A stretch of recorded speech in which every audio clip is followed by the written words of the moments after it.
দর্শক সালাম আলাইকুম। শুরু করছি ইস্পাহানি মির্জাপুর চা মুক্তবাগ। সাথে আছি আমি মাহমুদুর রহমান মান্না। আমাদের আজকের বিষয় ট্রিলিয়ন ডলার ইকোনমি। দর্শক, আমার কি ব্যাখ্যা করবার দরকার আছে? $1 এখন পাওয়া যায় প্রায় 125 বা তার বেশি টাকা দিয়ে। 10 লাখে 1 মিলিয়ন, 1000 মিলিয়নে 1 বিলিয়ন, 1000 বিলিয়নে 1 ট্রিলিয়ন। আমাদের 1 ট্রিলিয়ন বা ট্রিলিয়ন ডলার অর্থনীতির উপরে কথা হবে। আলোচনার জন্য উপস্থিত আছেন নওগাঁ 3 আসনের সংসদ সদস্য জনাব ফজলে হুদা বাবুল। উপস্থিত আছেন সিনিয়র সাংবাদিক কলামিস্ট হাসান মামুন। আপনাদের দুজনকে স্বাগত জানাচ্ছি। বাবুল, আপনাকে দিয়ে শুরু করি। সোমবার প্রধানমন্ত্রীর সভাপতিত্বে একটেকের বৈঠক হয়েছে। এটা হলো 8ম পঞ্চবার্ষিকী পরিকল্পনার খসড়া অনুমোদন দিয়েছেন আপনারা। 2030 সালের মধ্যে 1 কোটি কর্মসংস্থান সৃষ্টি, 2034 সালের মধ্যে বাংলাদেশকে $1 ট্রিলিয়ন অর্থনীতিতে উন্নীত করার লক্ষ্যমাত্রা নির্ধারণ করা হয়েছে নতুন পঞ্চবার্ষিক পরিকল্পনায়। দেশের বর্তমান অর্থনৈতিক পরিস্থিতির বিবেচনায় এই লক্ষ্যমাত্রা কতখানি বাস্তবসম্মত? প্রশ্ন দিয়ে শুরু করছি। ধন্যবাদ শ্রদ্ধাভাজন মান্না ভাই এবং সিনিয়র সাংবাদিক হাসান মামুন ভাই সহ। আমি বোধহয় প্রথমবার এবার আসলাম চ্যানেল 24-এ, এই জন্য কৃতজ্ঞ। আমার সৌভাগ্য আছে, আমি আপনাকে প্রথম দেখেছি তাইলে। ধন্যবাদ। এবং দর্শক শ্রোতা কলাকৌশলী সবাইকে শুভেচ্ছা, অগ্রিম ঈদ মোবারক। মানব ভাই অনেকগুলো প্রশ্ন করেছেন একসাথে, যেমন একটা বলেছেন যে ট্রিলিয়ন ডলার ইকোনমিটা সম্ভব কি না জিডিপি, এবং আরও একটা বলেছেন যে 1 কোটি কর্মসংস্থান, আরেকটা বলেছেন যে ডলারের রেট। আমি বলিনি, আপনারা বলেছেন। জি, আমরা বলছি। জি, দেখুন, প্রথম কথা হচ্ছে, আমি যদি কর্মসংস্থানের দিকে যাই, আমাদের 4 কোটির মধ্যে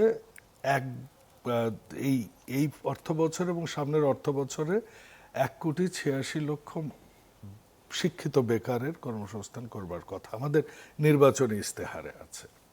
তো ওটা করতে গেলে আপনার তো যে জিনিসগুলো লাগে, আমরা কিন্তু ওগুলো ইতিমধ্যেই শুরু করেছি। আপনি দেখেছেন যে কারখানাগুলো আমরা খুলে দিচ্ছি, জুট মিলগুলো, সরকারি মিলগুলো, এগুলা ওপেন হচ্ছে।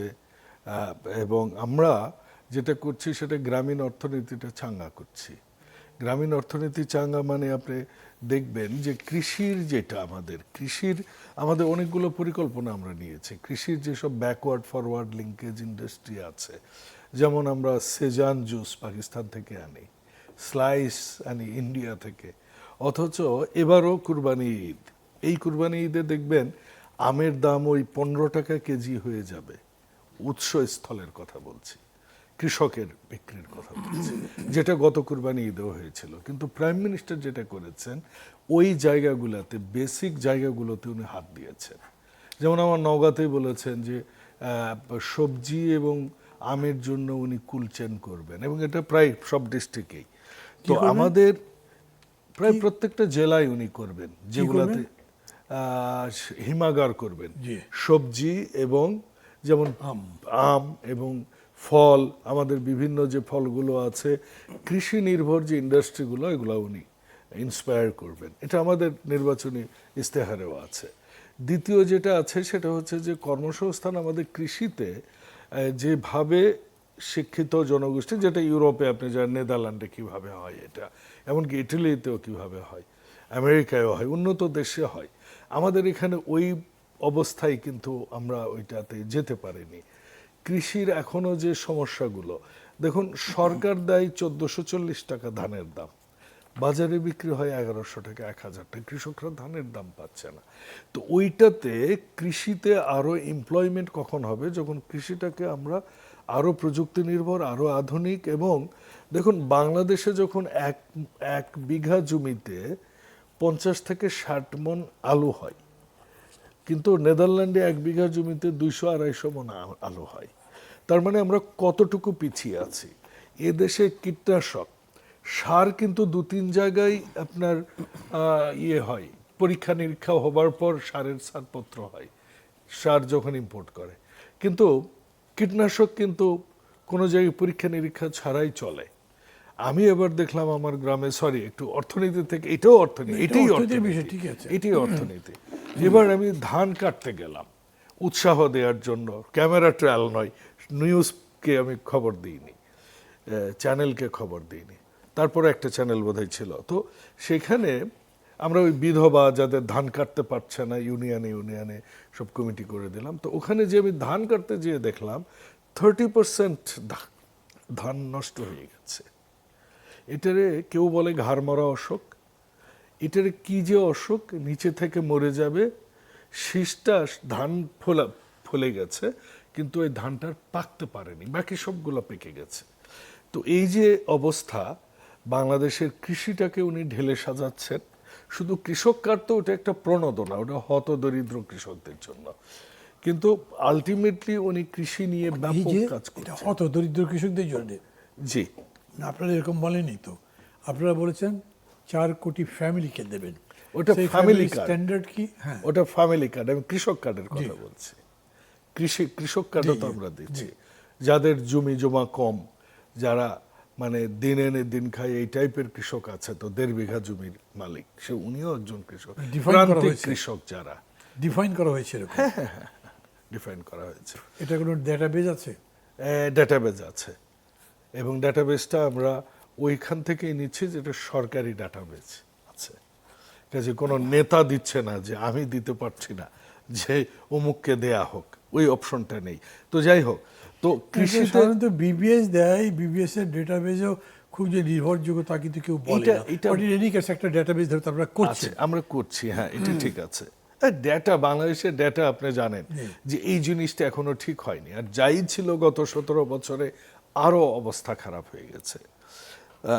তো এখান থেকে আমরা যদি কর্মসংস্থানটা আমরা করব, এবং এই বছরে এটা আমরা পরিকল্পনায় নিয়েছি এবং সেটা সম্ভব, সেটা ওই যে বললাম অ্যাগ্রোবেস ইন্ডাস্ট্রিগুলো আমরা যদি করতে পারি, আমরা যদি লাইট ইঞ্জিনিয়ারিং ইন্ডাস্ট্রিগুলো করতে পারি, এবং সবচেয়ে বড় কথা যোগাযোগ ব্যবস্থার আমরা আরও, মানে রেল ব্যবস্থাটাকে আমরা আরও কৃষকের সহায়ক ব্যবস্থা হিসেবে করার চেষ্টা করছি। যেমন প্রধানমন্ত্রী একটা কথা বলেছেন, বগুড়াতে মানে আপনার বাড়ির সামনে যে বিমানবন্দরটা হবে, এটা প্যাসেঞ্জার হবে না, বিকজ ইটস নট ভায়াবল, কিন্তু সবজি টানার জন্য কার্গো প্লেন আমাদের ওখানে খুব দরকার। তো এরকম ওনার অনেকগুলো উদ্যোগ আছে, যেটা শহীদ প্রেসিডেন্ট জিয়া রহমানও করেছিলেন, যে আমাদের কৃষিপণ্য বাইরে এক্সপোর্ট। তো আমাদের এখানে এই ইন্ডাস্ট্রিটা একটা বড়। দ্বিতীয় হচ্ছে আমাদের অনেকগুলো চিনি কল নিয়েও আমরা কথা বলছি, যে সেগুলোকে কীভাবে পুনরুজ্জীবন করা যায়, ম্যানেজমেন্ট কী করে ঠিক করা যায় সুশাসনের মাধ্যমে। কাজে এইটা সম্ভব, 1 কোটি কর্মসংস্থান আমরা করব। আমরা তো আপনার স্বাস্থ্যক্ষেত্রে 1 লক্ষ নিয়োগ দিব আগামীতে। তো এই একটা জিনিস। দ্বিতীয় জিনিস আপনি যেটা বলেছেন যে 1 ট্রিলিয়ন ইউএস আপনি যেটা বললেন সেটা দিয়ে আপনার 2030 এর মধ্যে 1 কোটি কর্মসংস্থান সৃষ্টি অঙ্ক কিন্তু মিলছে না। বছরে কত করছেন বলছেন? 1,74,000 বা কত বললেন? আমরা বললাম যে মানে আগামী 2 বছরে 1,86,00,000 আমরা কর্মসংস্থান করব। এটা আমরা নির্বাচনী ইশতেহারে আছে। এটা আছে, এটা সম্ভব। আরেকটা কথা বলি, যে আমরা 1 কোটি কর্মসংস্থানের কথা বলছি, 2030-এ 1 কোটি এত কমের মধ্যে গেল কেন? ইজিলি রিচেবল এরকম মনে হচ্ছে আপনি যেটা বলছেন। এটা রিচেবল, কারণ আমি যেটা বলছিলাম যে অ্যাগ্রো ইন্ডাস্ট্রিটা আমাদের ব্যাপক, এবং সেটাকে আমাদের ইউটিলাইজ করলে 50% সমস্যার সমাধান হবে। ওকে, আমি আসবো আবার আপনার কাছে, এই জায়গাতে আপনারা বলবেন। যেন হাসান মামুন, শুনলেন তো ওনার কথা, প্রশ্ন একই এবং আমাদের বিষয়বস্তু একই। মান্না ভাই, আমাকে ডাকার জন্য ধন্যবাদ। এই অনুষ্ঠানে প্রথম এলাম, আমি আগ্রহ নিয়ে এসেছি আপনার অনুষ্ঠানে। আচ্ছা, তো বিএনপি নতুন সরকার গঠন করেছে, তারা তো প্রচলিত পঞ্চবার্ষিক পরিকল্পনার বাইরে গিয়ে একটা 5 বছর মেয়াদি উন্নয়নের একটা কৌশল মানে কাঠামো তৈরি করেছে। এখানে প্ল্যানিং কমিশনের সাধারণ অর্থনীতি বিভাগ কাজ করেছে, একটা কমিটি কাজ করেছে, সেখানে অন্তর্বর্তী সরকারের পরিকল্পনা উপদেষ্টা ওয়াহিদুদ্দিন মাহমুদ স্যার আছেন। উনি আমার সরাসরি শিক্ষক, তার অভিজ্ঞতা আছে এই জাতীয় কাজে। এবং এর আওতায় কিন্তু বাজেটটাও এবার হবে। তো দুটোকে সমন্বিত করা হবে এইরকম বলা হচ্ছে। এখানে অর্থ উপদেষ্টা তিতুমীর সাহেব কাজ করছেন।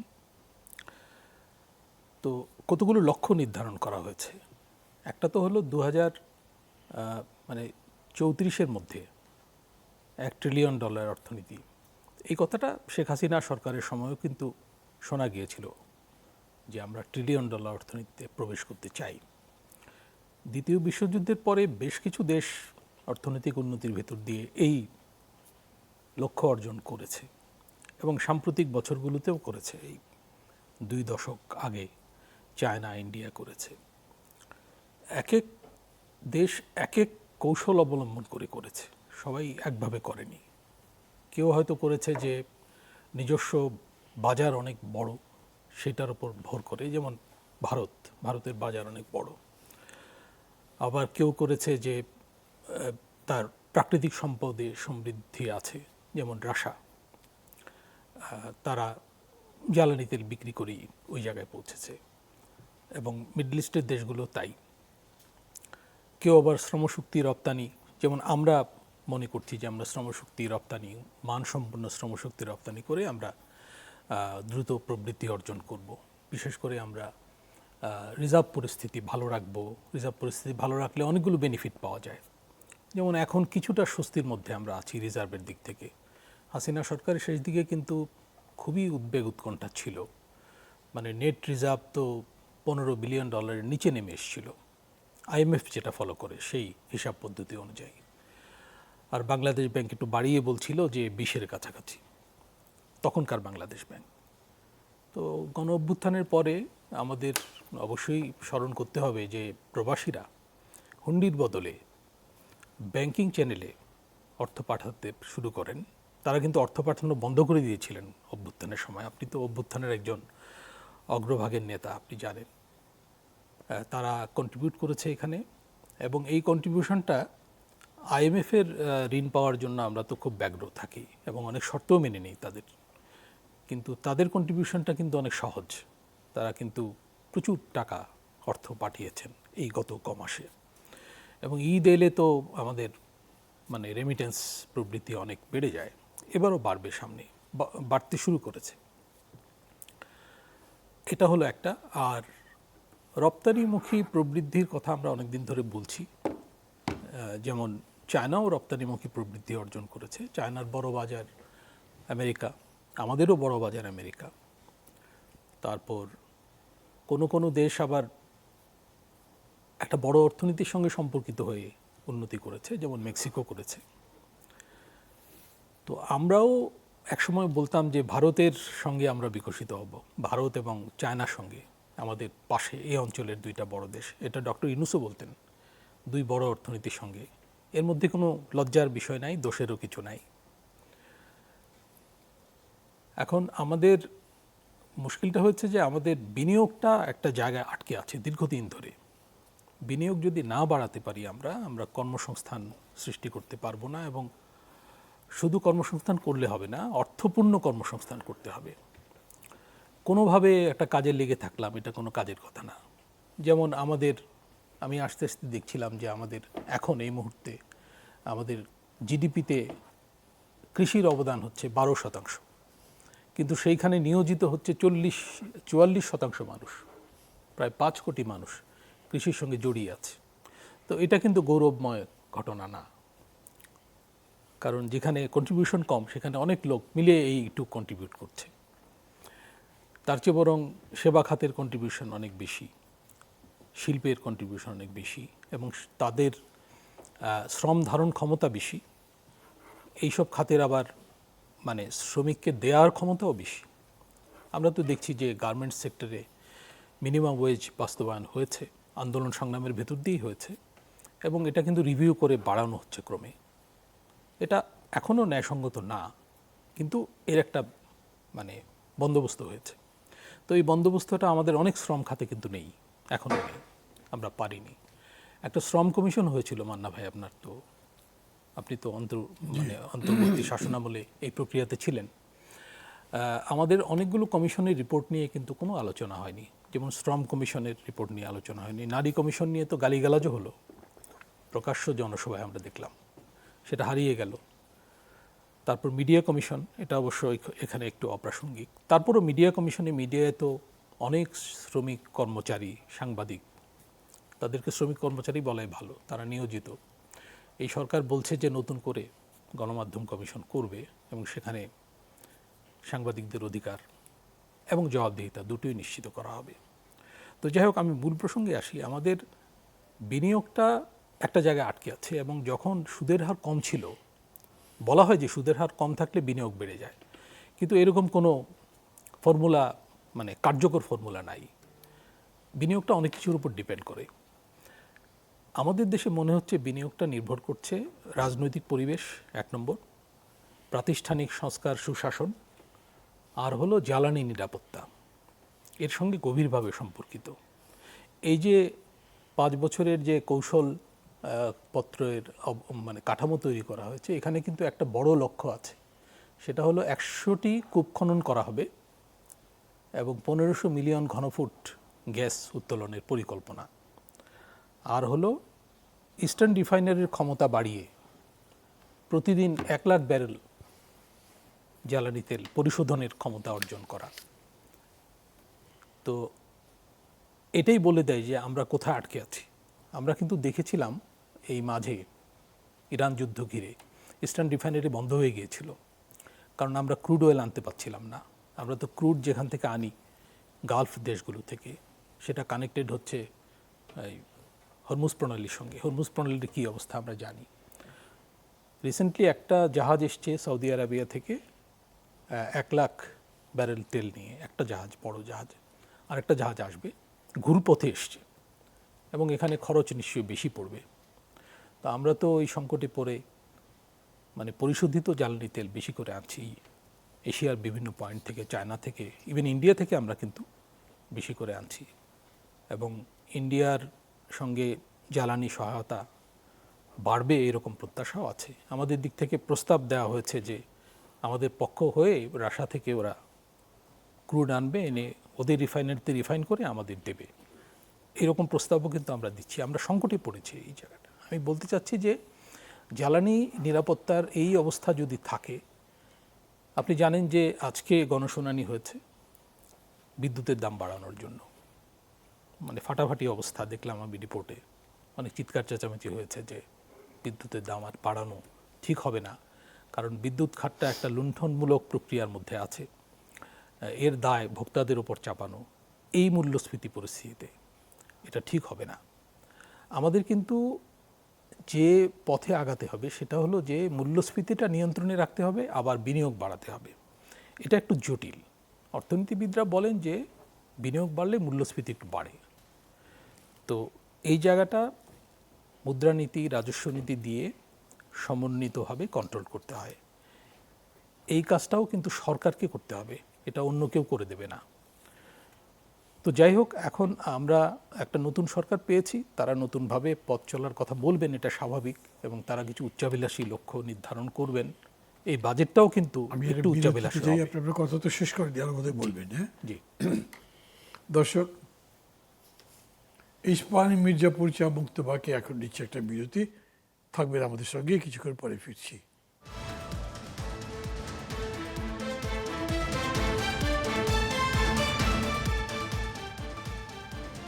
দর্শক, ফিরে এলাম ইস্পাহানি মির্জাপুর চা মুক্ত বাকি।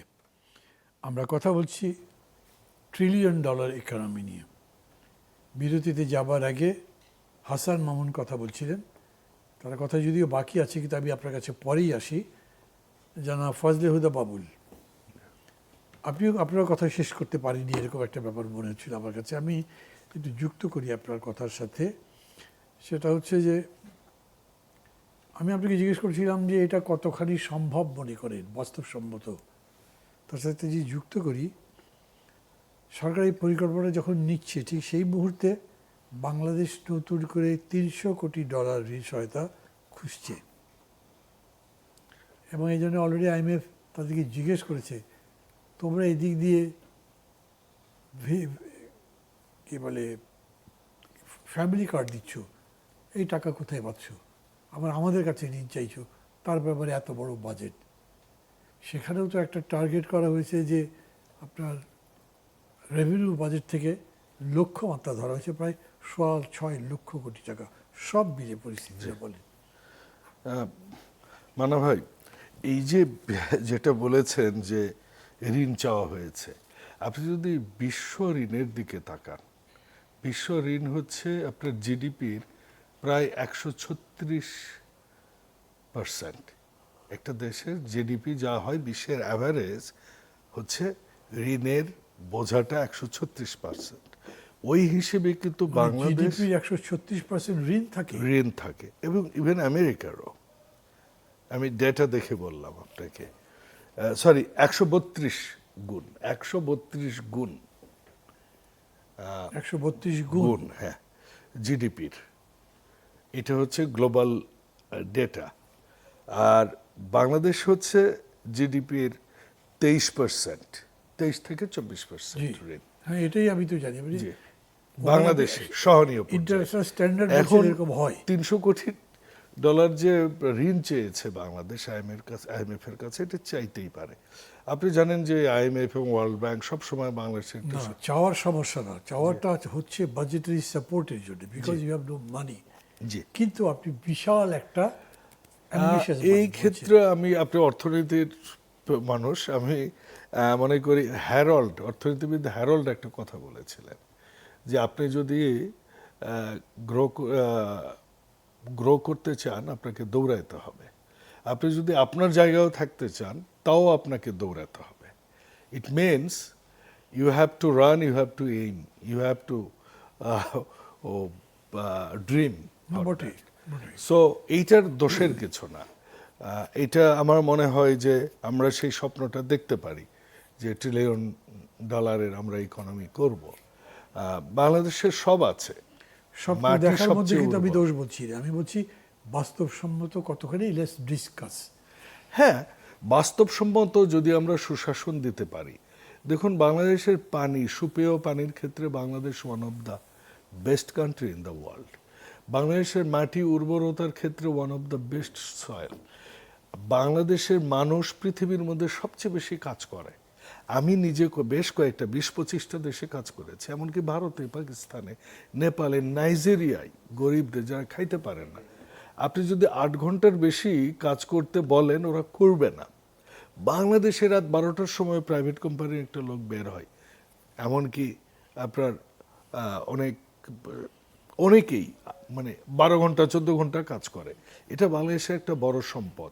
যেটা দরকার সুশাসন এবং আমাদের দুর্নীতির একটা মূল বিষয় বাংলাদেশে, আমি সাদা চোখে যদি দেখি বলবো, আমাদের ক্যাশ ট্রানজাকশন। নেপাল পর্যন্ত প্রায় ক্যাশলেস হয়ে গেছে, ভারত তো হয়েছেই। চা খাবেন, 25 টাকার চা খাবেন, 10 টাকার চা খাবেন, আপনি মানে সফটওয়্যারের মাধ্যমে পে করছেন। বাংলাদেশে দেখবেন সবচেয়ে বেশি ক্যাশ চলছে, যে কারণে হুন্ডি হয়, যে কারণে আপনার ভারতে 5,000 টাকার বেশি ক্যাশ চেক উইথড্র করা যায় না। এই একটা আজব দেশ।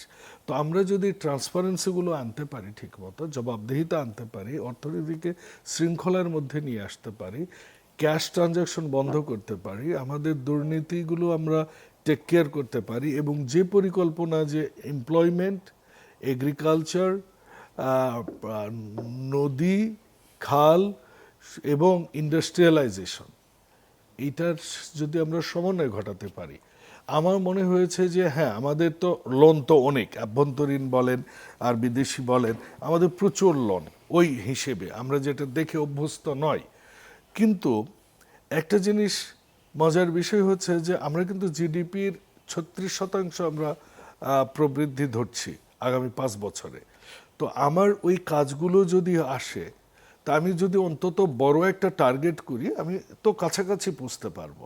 এখানে তো 100-তে 100, যেমন আপনি কর ব্যবস্থাপনায় এদেশে আরও ঢেলে সাজাবে এবং সেইটার দিকে আমরা যাচ্ছি। আপনি জানেন যে বিএনপির প্রথমবার, এমনকি 2001 থেকে 2, যেটাকে মানুষ বলে যে এটা মিডিয়ার একটা হাইপ ছিল যে এই চ্যাম্পিয়ন হয়েছে, কিন্তু ফাইনালি আমরা দেখেছি যে এটা ইয়ার টু ইয়ার অ্যানালাইসিস করে যে না, এটা বরঞ্চ রিডিউস হয়েছে।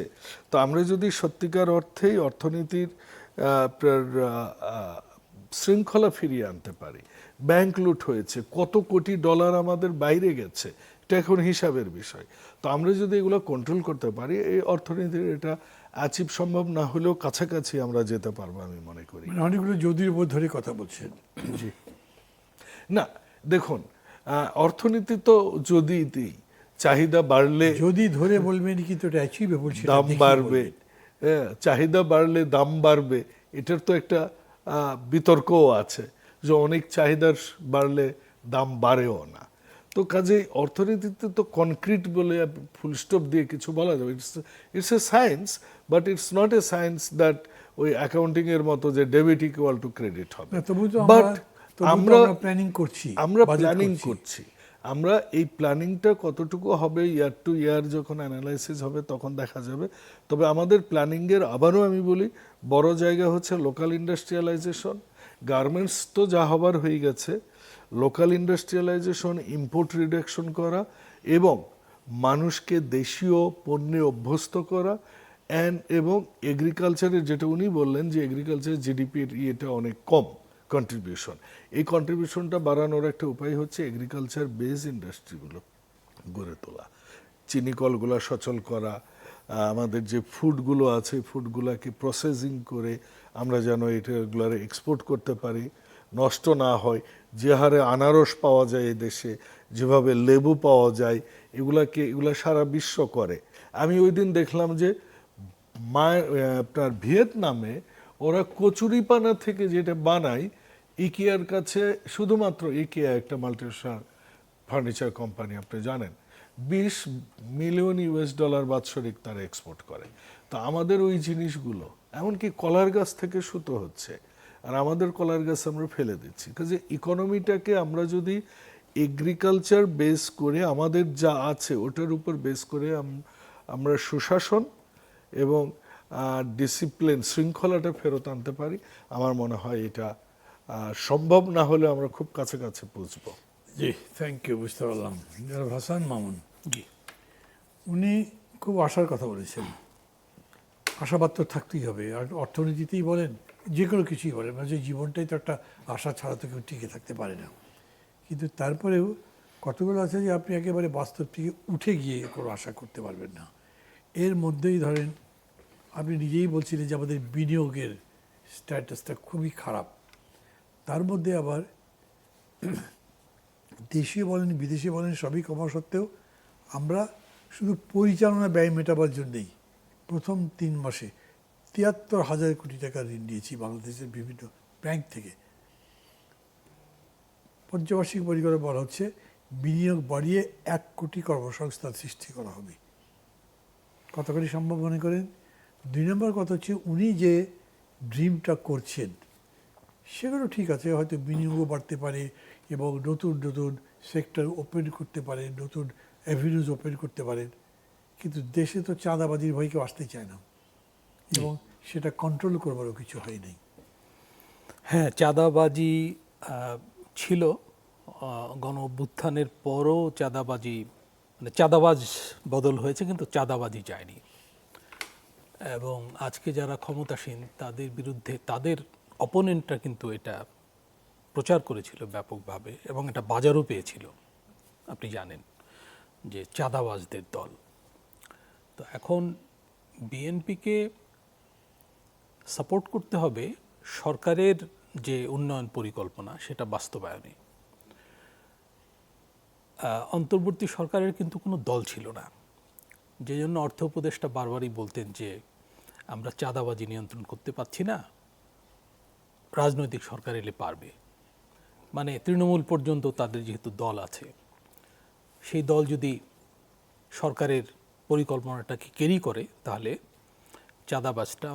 চাঁদাবাজিটা অন্তত নিয়ন্ত্রণে আসবে, বা অন্তত একটা সিস্টেমের মধ্যে আসবে, অনিয়ন্ত্রিত থাকবে না। আপনি লক্ষ্য করবেন এই হকার উচ্ছেদ করে হকারদের পুনর্বাসনের একটা পরিকল্পনা সরকার নিয়েছে, স্মার্ট কার্ডের মাধ্যমে নির্দিষ্ট করে বসাবে, তাতে চাঁদাবাজিটা হবে না। এটা হচ্ছে সরকারের পরিকল্পনা, যে ওরা যদি ট্যাক্স দেয় সেটা সিটি কর্পোরেশনকে দেবে, চাঁদাবাজদের দেবে না। আমি সেটা বলছিলাম যে এইভাবে অন্তত একটা সিস্টেমের মধ্যে আনতে হবে, নাহলে চাঁদাবাজির কারণে মানে নিম্ন, মধ্য এবং উচ্চ সব পর্যায়ের বিনিয়োগকারীরা কিন্তু চাঁদাবাজির যে কারণে কথা বললেন ক্ষতিগ্রস্ত একটু হবে। ছেড়ে গেলেন, জি যে তারা এরকম করে যে হকারদের অ্যালটমেন্ট দিতে চাইছে, জি। সেটার উপর তো আদালতে মামলা হয়েছে। হ্যাঁ, সেটা ফুটপাত সব ওই আপনার চুন দিয়ে দাগ দিয়ে জি, দিয়ে জি, লেখা জি, হচ্ছে জি। অমুককে দেওয়া হলো। হ্যাঁ, তো মামলা। ফুটপাত তো পাবলিকের, আপনি পাবলিকের, কিভাবে জি দেন? জি। Government সেটা কিভাবে একটা। দেয় এটা? এখন সরকারকে তাহলে একটা নীতি কাঠামো তৈরি করতে হবে, হয়তো আইনও প্রণয়ন করতে হতে পারে। অন্যান্য দেশে যেভাবে সুশৃঙ্খলভাবে মানে স্ট্রিট ফুডের ব্যবস্থা করা হয়েছে, সেটা হয়তো এখানেও করতে হবে বা করা হবে। স্যানিটেশন এনশিওর করতে হবে, অনেক ব্যাপার আছে কিন্তু। এবং বহু লোককে আপনি রাস্তায় বসাতে পারবেন না, তাদেরকে অন্য জায়গায় নিতে হবে। মানে এসএমইকে উজ্জীবিত করতে হবে, এটা পরিকল্পনার মধ্যে আছে। তারপর নতুন নতুন খাত, যেমন লাইট ইঞ্জিনিয়ারিং, তারপরে আইসিটিতে তরুণ জনগোষ্ঠীর কর্মসংস্থানের সুযোগ তো আছে। আরেকটা হলো যে আমরা বিদেশে প্রতি বছর 10 লাখের মতো লোক পাঠাই। এটা আমাদেরকে কিন্তু এই যে নতুন শ্রমশক্তির যে চাপ বাজারে তৈরি হয়, এটা কিন্তু একটু স্থিতিশীল করতে সাহায্য করে। আমরা যদি এই সুযোগটা না পেতাম তাহলে কিন্তু মানে গণ অভ্যুত্থান অনেক আগে হতো। আমরা তো জানি যে গণ অভ্যুত্থান হওয়ার পেছনে কর্মসংস্থানের একটা দাবি ছিল। তো কর্মসংস্থান হতে হবে মেইনলি বেসরকারি খাতে। সরকারি খাতে কর্মসংস্থানের সুযোগ তো তেমন নাই, যদিও এই সরকার কিন্তু কিছু শূন্য পদে নিয়োগের কথা বলছে এবং বিপুল সংখ্যায় দেখছি। এই সমস্ত শূন্য পদ পূরণের চাহিদা বা বাস্তব চাহিদা কতখানি আছে, এটা কিন্তু প্রশ্ন আছে। কিছু পদ হয়তো বিলুপ্ত করতে হতে পারে, কারণ আপনি যেটা বলছিলেন যে মানে পরিচালন ব্যয়ের পেছনে হচ্ছে অনেক খরচ। তো পরিচালন ব্যয়ের মধ্যে তো এই প্রশাসন পরিচালন ব্যয়টাই মুখ্য। আরেকটা হচ্ছে ঋণের সুদ, আরেকটা হচ্ছে ভর্তুকি। আপনি যেটা বলছিলেন যে $300 কোটি চাচ্ছে সরকার কিন্তু এই জন্য চাচ্ছে, কারণ আমদানি ব্যয় বেড়ে গেছে, জ্বালানি আমদানি ব্যয়, সার আমদানি ব্যয় বেড়ে গেছে, আর পূর্ণ দায় দেনা আছে। এর মধ্যে বিশ্বব্যাংক $35 কোটি দেবে বলে জানিয়েছে, সেটা কিন্তু এলএনজি আমদানির জন্য। এখন এলএনজিও আমাদের অধিক দামে আনতে হচ্ছে, অলমোস্ট দ্বিগুণ দামে আনতে হচ্ছে স্পট মার্কেট থেকে। তো বিশ্বব্যাংকের লোনটা পেলে আমরা হয়তো চুক্তির ভিত্তিতে আনতে পারবো একটা সহনীয় দামে। তো কম দামে আমদানি করে মানে উৎপাদন ব্যয়টাকে কম পর্যায়ে রাখা, তাতে মূল্যস্ফীতিকে সহনীয় রাখা, এটা কিন্তু একটা কৌশল। এই কৌশলটা অবশ্যই পার্সু করতে হবে এই সরকারকে, মানে যাতে এই যে আমি যেটা বলছিলাম শুরুতে যে রিফাইনারির ক্যাপাসিটি বাড়ানো, শুধু রিফাইনারির ক্যাপাসিটি না, এখানে আরেকটা বিষয় যুক্ত করতে চাই, সেটা হচ্ছে কৌশলগত মজুদ জ্বালানি। মাঝে একটা সেমিনার হয়েছিল, সেখানে এই বিষয়টা আমি একটু বলেছিলাম, কৌশলগত মজুদ। এখন কৌশলগত মজুদের ক্ষেত্রে প্রবলেম আছে। প্রবলেম হচ্ছে যে আমাদের তো একবারে অনেক জ্বালানি কিনে রাখার আর্থিক সক্ষমতা নাই। তো এই সক্ষমতা কি আমরা ঋণ করে অর্জন করব, নাকি ব্যাংক থেকে ঋণ নেব? আপনি ব্যাংক ঋণের প্রসঙ্গ বলছিলেন। ব্যাংক থেকে সরকার যদি বেশি ঋণ নেয় তাহলে একটা ঝুঁকি তৈরি হয় যে বেসরকারি খাত হয়তো ঋণ বঞ্চিত হবে, কিংবা সুদের হারটা কমবে না, কারণ ব্যাংক তখন চাবে যে সরকার ঋণ নিক, কারণ সরকার তো ডিফল্টার হবে না, প্রাইভেট সেক্টর হতে পারে। সরকার কোনো না কোনোভাবে ঋণ পরিশোধ করবে, সেটা ট্যাক্স ইম্পোজ করে হোক, লোন করে হোক, যেভাবে হোক। যে কারণে লোকে সঞ্চয়পত্র করে, বিশ্বাস করে যে সরকার তো ডিফল্টার হবে না। তো এখন বিনিয়োগটা, আমাদের মূল কথাটা হলো যে বিনিয়োগটা বাড়াতে হবে, ধীরে হলেও বাড়াতে হবে। এখন যে হারে আমাদের প্রবৃদ্ধি অর্জন করতে হবে, মানে ওই যে 2034-এর মধ্যে $1 ট্রিলিয়ন পৌঁছতে, সেটার একটা প্রাক্কলন করা হয়েছে যে 8 থেকে 9% হারে আমাদের প্রবৃদ্ধি অর্জন করতে হবে। এবার কিন্তু প্রবৃদ্ধি কমতে কমতে 4-এর নিচে। যেসব প্রজেকশন আছে বিশ্বব্যাংক, IMF, আমাদের উন্নয়ন সহযোগীদের, কেউ বলছে না যে 4-এর বেশি হবে। প্রবৃদ্ধির হিসাবায়ন নিয়েও কিন্তু প্রশ্ন আছে। BBS এর ডাটা তথ্য বিশ্বাসযোগ্য এখনও কতখানি হয়েছে এই প্রশ্ন আছে। তারপরেও যদি আমরা ধরে নিই এই প্রবৃদ্ধিকে বাড়ানোর জন্য 30% পর্যন্ত জিডিপির মানে বিনিয়োগ বাড়াতে হবে বেসরকারি খাতে। এটার পাশাপাশি সরকারি খাতে যে প্রকল্প নেওয়া হয়, এবার মান্না ভাই 36%। এবার মান্না ভাই দেখেছেন যে সরকার কিন্তু এডিপি অনেক বাড়িয়েছে, 1 লাখ কোটি টাকা বাড়িয়েছে। বাস্তবায়ন যদিও খারাপ চলতি অর্থ বছরে, কিন্তু উচ্চাভিলাষী পরিকল্পনা। তো এটা যদি করতে পারাটা একটা বিরাট প্রশ্ন। বাউল ভাই ক্ষমতাসীন দলের মানুষ, উনি তো আশাবাদের কথা বলবেনই, স্বাভাবিক। কিন্তু আমি দল নিরপেক্ষ লোক হিসেবে আমি মনে করি যে এগুলো খুবই উচ্চাভিলাষী এবং দ্রুত এক্ষেত্রে অগ্রগতি আনা খুব কঠিন। যে প্রকল্প বাস্তবায়ন করা, খরচ করা যেতে পারে, কিন্তু প্রকল্পের মান ধরে রাখা এবং কৌশলগতভাবে গুরুত্বপূর্ণ প্রকল্পগুলো করা জরুরি ভিত্তিতে, যেগুলো প্রবৃদ্ধিকে ত্বরান্বিত করবে।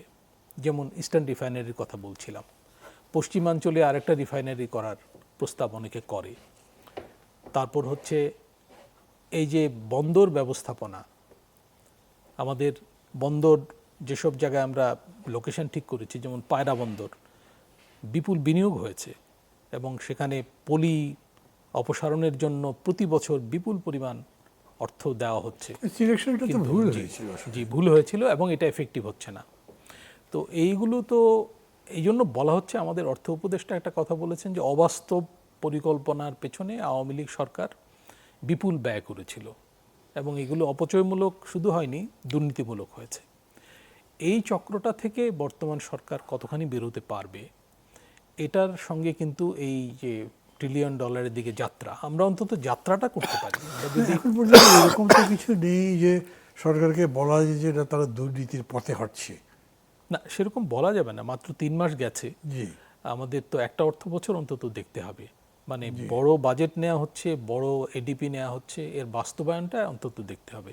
আপনি একটা শোতে আমার সঙ্গে ছিলেন আজকে, বলছিলেন যে একটা বছর লোকে ক্ষমা সুন্দরভাবে দেখে, 6 মাস থেকে 1 বছর। কিন্তু বাস্তবতা হলো যে বাংলাদেশে মানে কর্মসংস্থানহীনতা, আয় বৈষম্য, মূল্যস্ফীতি, তারপর হচ্ছে সামাজিক অস্থিরতা, তারপর কৃষিতে যে দুর্গতির এক ধরনের মানে আভাস পাওয়া যাচ্ছে প্রতিকূল আবহাওয়ার কারণে। প্রতিকূল আবহাওয়া কিন্তু অনেক দেশের কৃষি ব্যবস্থাকে এলোমেলো করে দিচ্ছে। তো বাংলাদেশেও এটা গরম পড়েছে আজকে থেকে, সাংঘাতিক অবস্থা। ঢাকায় 36 ডিগ্রি, মানে ফিলস লাইক হচ্ছে 42 ডিগ্রি। বৃষ্টিপাতও হচ্ছে এবং এই ছোট দেশে এক এক অঞ্চলে এক এক রকম ওয়েদার, এটাও একটা বিচিত্র।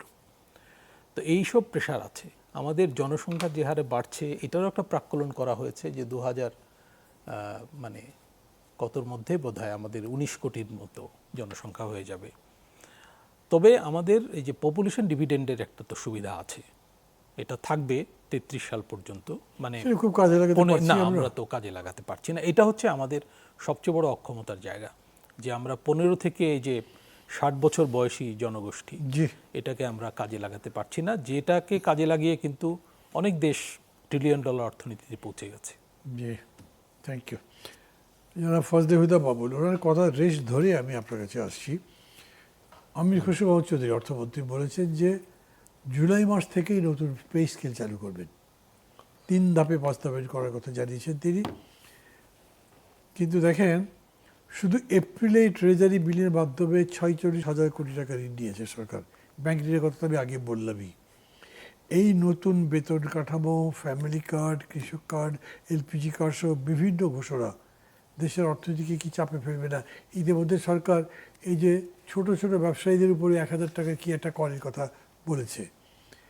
এগুলো যে রিয়াকশন হচ্ছে, সরকারি কর্মচারী বা সামাজিক সুরক্ষার আওতায় যারা কার সুবিধা পাবেন, তার বাইরে থাকা মানুষেরা তার বাইরে যে মানুষগুলো থাকবে তারা প্রচণ্ড চাপে পড়বে না?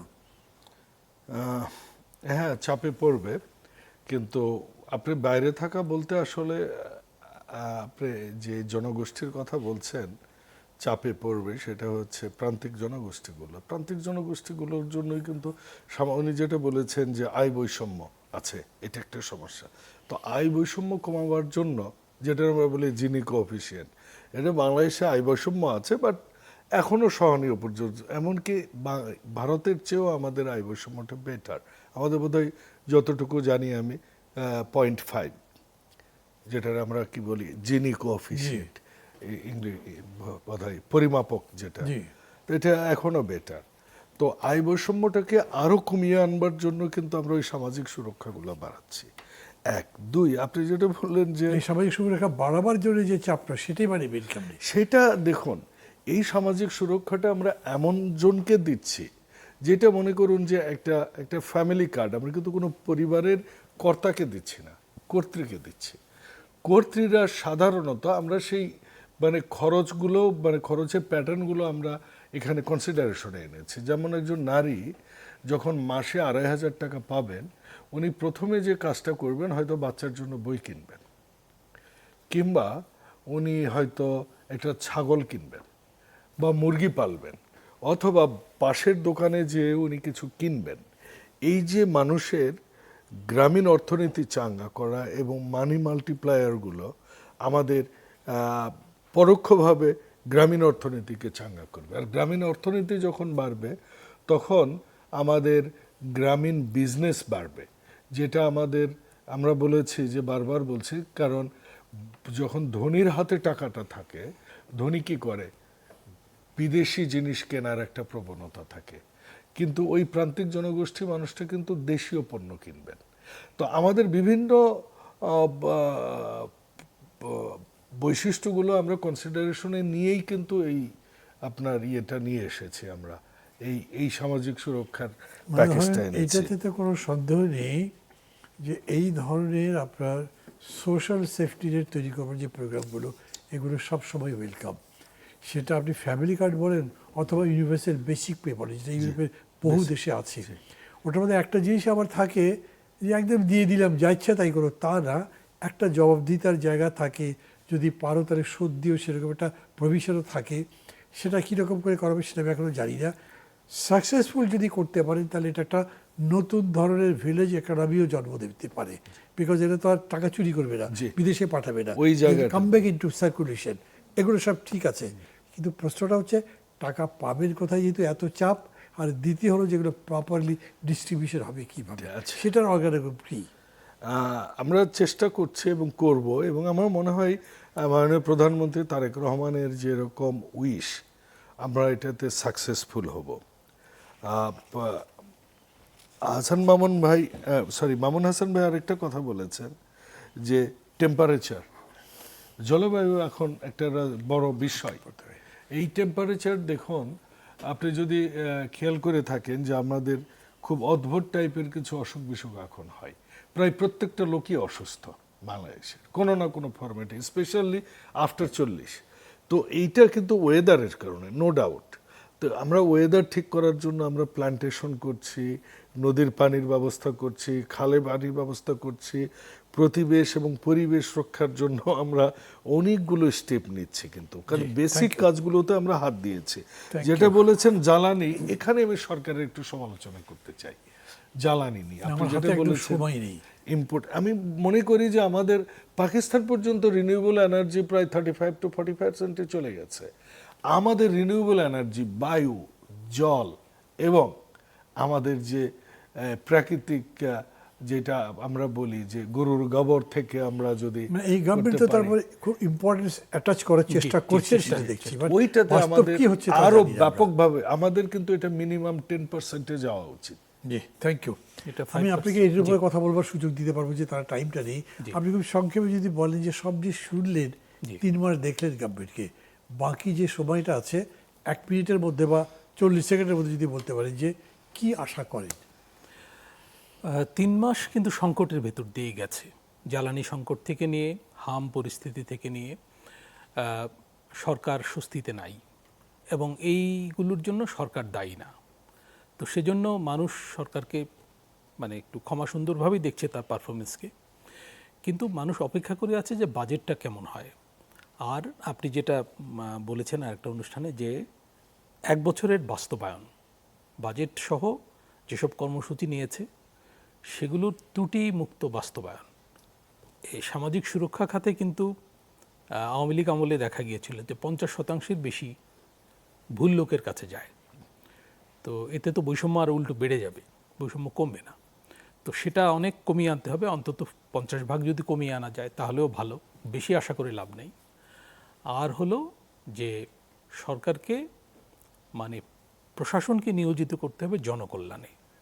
প্রশাসনে ব্যয় বাড়ানোটা কিন্তু মানুষ প্রশংসা করবে না যদি প্রশাসন জনকল্যাণে নিয়োজিত হতে না পারে। জি, থ্যাংক ইউ। আপনাদের দুজনকে ধন্যবাদ দিচ্ছি। আমি মনে করি আপনাদের আলোচনা বেশ ঋদ্ধ হয়েছে, সবাই সেরকম করে ইয়েও করতে পারবেন, মানে বুঝতে পেরেছেন হয়তো। দর্শক মণ্ডলী, শেষ করতে যাচ্ছি ইস্পাহানি মির্জাপুর চা মুক্তবাগ। আমাদের একটা প্রবাদের মতো আছে না, ছেঁড়া কাঁথায় শুয়ে লাখ টাকার স্বপ্ন দেখা। আসলে ওটাই ভালো লাগে। আমার সবই আছে, খুবই গদিওয়ালা বালিশ আছে, গদিওয়ালা বিছানা আছে, এসি আছে, সব কিছু। তো আমি লাখ টাকার স্বপ্ন দেখবো, কারণ আমি তো $1 বিলিয়ন দেখব, $1 ট্রিলিয়ন দেখব। Bangladesh is going ফাস্টার। বাংলাদেশ সামনের দিকে যাচ্ছে, আমরা আরও সামনে দেখতে চাই। এই যে দেখা, তার মধ্যে কোনো দোষ নেই। মানুষ সবসময় চেষ্টা করে প্রতিনিয়ত তার সংগ্রামের মধ্যে দিয়ে জীবনকে আরও সমৃদ্ধ করতে, আরও সহজ করতে, আরও সুখকর করতে, সুখদ করতে। আমরাও পুরো সমাজকে নিয়ে, রাষ্ট্রকে নিয়ে, সরকারকে নিয়ে ওই রকম একটা দেশ চাই, ওরকম একটা সমাজ চাই, রাষ্ট্র চাই, সরকার চাই, যেখানে খুব ভালো লাগে আমার কবিতাটা বলতে শামসুর রহমানের, আমরা বাগান চাই যেখানে ফুলের কাছে সহজে পারবো যেতে, ঘাসের উপর শুয়ে পায়ের উপরে পা দুটো দিয়ে দিব্যি অকারণ পা দুটো নাড়বো মাঝে মাঝে। মানে উই আর নট কনসার্ন, আমাদের মধ্যে কোনো টেনশন নেই, আমরা ভালো আছি এবং সুখত জীবনযাপন করছি। সেই স্বপ্নের বিষয় নিয়েই আমরা কথা বলছিলাম। গভর্নমেন্ট যেটা বলেছে, এত বড় একটা টার্গেট, তারা কি পারবে? এই দুজনের কাছে শুনেছেন, তারা আশাবাদী। কিছু কিছু গার্ড আছে, সতর্কাবস্থা আছে, এগুলো করে আমরা যদি যাই নিশ্চয়ই অন্তত কাছাকাছিতে পৌঁছতে পারবো। এই প্রত্যয় নিয়ে আজকের অনুষ্ঠান এখানে শেষ করছি। ভালো থাকবেন সবাই। খোদা হাফেজ।